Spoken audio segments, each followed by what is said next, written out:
नमस्कार मेरे डर और रहस्य के दीवाने साथियों। आप देख रहे हैं गुलशन हॉरर स्टोरी, जहां डर सिर्फ एक एहसास नहीं बल्कि हर कहानी में जीता जागता साया बनकर आपके सामने आता है। आज की कहानी 3 दोस्तों की है जो मस्ती मजाक में ऐसी जगह पहुंच गए जहां सदियों से चुप एक कुआं अपने भीतर एक रहस्य और एक शाप छुपाए बैठा था, जिसे काल कुंड कहा जाता है। जिसने भी उसमें झांका वापस नहीं आया, और जो बच गए वो सिर्फ जिंदा थे, पर अंतर से खाली, खोखले और शापित।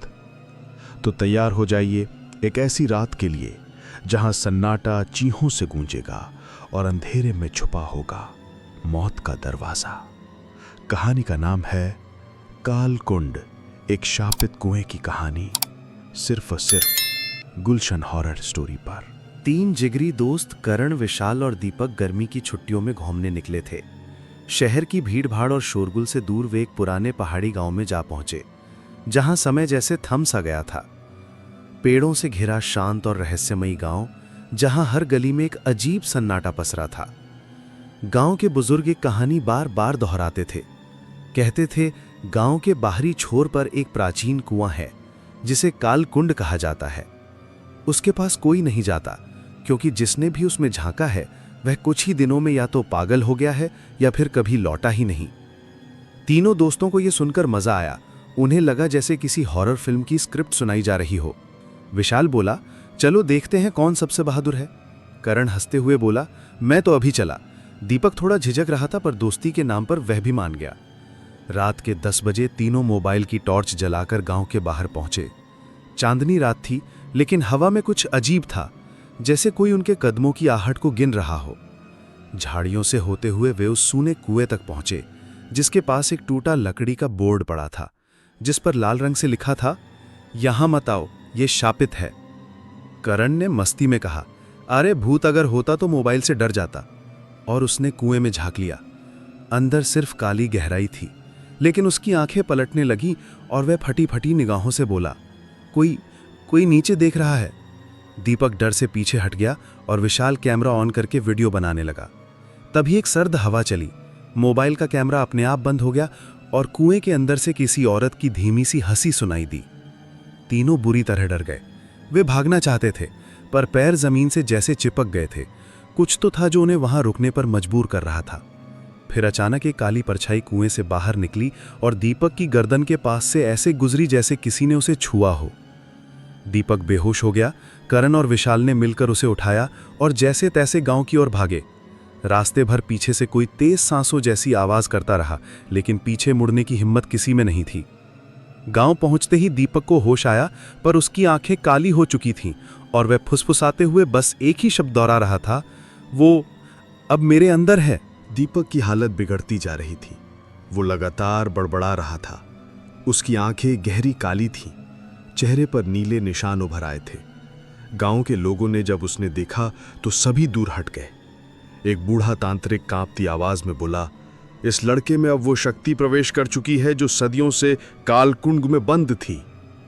करण और विशाल डर चुके थे। उन्हें यकीन हो गया था कि जो उन्होंने उस रात देखा वो कोई वहम या कहानी नहीं थी, बल्कि असली था। वे तांत्रिक के पास दीपक को लेकर गए। तांत्रिक ने दीपक की नब्ज पकड़ी और जमीन से एक मुट्ठी राख उठाई। राख को दीपक के माथे पर लगाया। दीपक एक जोर की चीख मारकर बेहोश हो गया। तांत्रिक बोला, अगर तुम लोग सूरज निकलने से पहले कालकुंड के नीचे जाकर उस आत्मा का नाम नहीं जानते तो ये लड़का अगली रात पूरी तरह उसका गुलाम बन जाएगा। करण और विशाल ने हिम्मत दिखाई। वे दोनों दोबारा उसी कुएं की तरफ चल दिए। रास्ता इस बार और डरावना था। हर पेड़ से जैसे कोई निगाहें घोर रही थीं। झाड़ियों से अजीब सरसराहट की आवाजें आ रही थीं।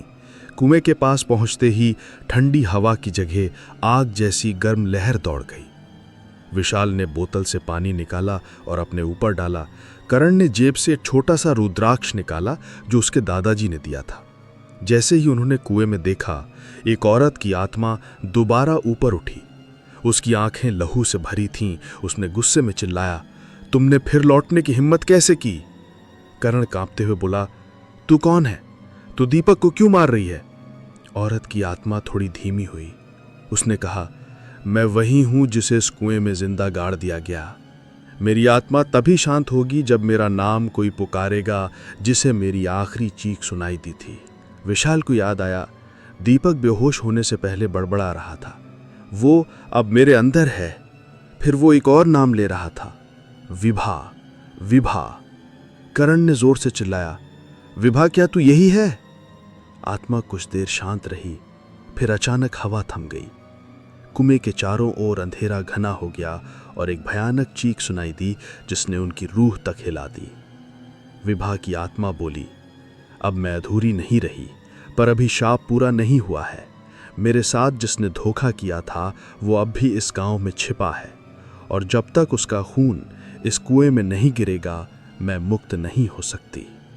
अगले पल विभा की आत्मा कुएं में समा गई और दोनों दोस्तों को लगा जैसे किसी ने उन्हें जोर से पीछे धकेला। वे जमीन पर गिर पड़े, लेकिन इस बार कोई डर नहीं था, बल्कि एक नई शुरुआत का संकेत था, या शायद एक और अंत की तैयारी। गांव में सुबह हो चुकी थी, लेकिन हवाओं में अब भी अजीब सी घबराहट थी। दीपक की हालत थोड़ी बेहतर थी, मगर उसकी आंखें अब भी कभी कभी काली हो जाती थीं। करण और विशाल तांत्रिक के पास पहुंचे। उन्हें विभा आत्मा की बात बताई कि जब तक जिसने विभा के साथ धोखा किया उसका खून कुएं में नहीं गिरेगा, विभा को शांति नहीं मिलेगी। तांत्रिक की आंखों में अजीब चमक आ गई। वो बोला, अब वो समय आ गया है जब सच्चाई सामने आएगी और शाप टूटेगा। गांव में एक बूढ़ा आदमी था, नाम था ठाकुर प्रताप, जिसकी हवेली गांव के बाहर थी। कहते थे कि वो बहुत सी पुरानी बातों का गवाह है। करण और विशाल उसके पास पहुंचे और जैसे ही उन्होंने विभा का नाम लिया, ठाकुर कांपने लगा। उसकी आंखें डबडबा गईं। वो बोला, नहीं, ये सब झूठ है, मैंने कुछ नहीं किया था। लेकिन उसकी आवाज में डर था, अपराध बोध था और सच्चाई छिपी हुई थी। करण ने गुस्से में बोला, सच बता दे, वरना तेरी आत्मा भी चैन से नहीं सो पाएगी।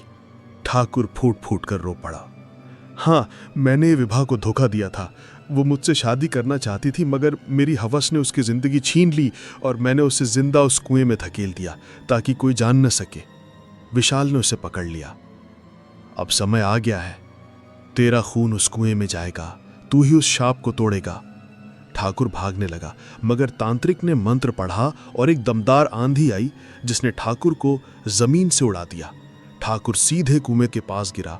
वो गिड़गिड़ाने लगा, मुझे माफ कर दो, मैं बहुत पछता रहा हूं। लेकिन अब देर हो चुकी थी। कुएं से विभा की आत्मा फिर निकली। इस बार वो शांत लग रही थी। उसने ठाकुर की ओर देखा और कहा, तेरे पाप ने मुझे जन्मों तक भटकाया, अब तेरा खून ही मुझे मुक्ति देगा। ठाकुर जोर से चीखा और जैसे ही उसकी आंखों से आंसू गिरे, कुएं की दीवार से एक अदृश्य शक्ति बाहर निकली और ठाकुर को खींचकर कुएं में ले गई।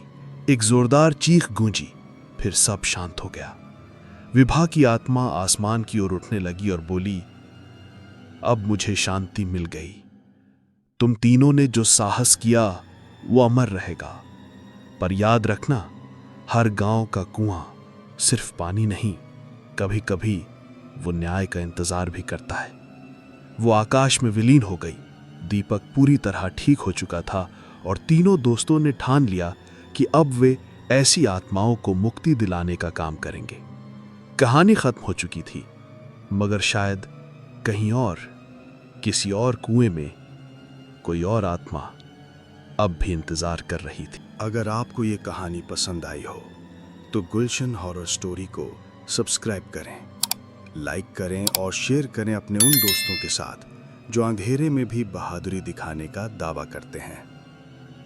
मिलते हैं अगली कहानी में, जहां डर सिर्फ कहानी नहीं, हकीकत भी हो सकता है।